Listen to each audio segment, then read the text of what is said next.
Hello students and girls, এখন আমার ভিডিওটি হচ্ছে ম্যাথমেটিক্স 39।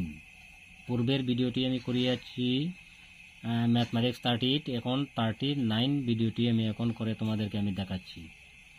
ঠিক আছে, প্রশ্নটি হচ্ছে সেই একই রকমের মধ্যে 2.03 ইন্টু 10⁻⁻5 এর মানটি। এটাকে আমি অঙ্ক করিয়া এইটাকে আমি অঙ্ক করিয়া আমি তিনটি যে অপশন আছে, অপশনের মধ্যে কোনটা শুদ্ধ অপশন সেটা আনসার আমাদের সঠিকভাবে বের করতে হবে। তাহলে ঠিক আছে, 2.03 ইন্টু 10⁻⁻5। তাহলে এটাকে আমি কি করতে পারি, প্রথম স্টেপটা, কারণ যদি ঘাতের মধ্যে যদি মাইনাস থাকে তাহলে এটাকে যদি আমি হর হিসাবে লিখি তাহলে মাইনাসটা উঠে যাব। 2.03 10⁻⁵। বুঝতে পারছো এটা?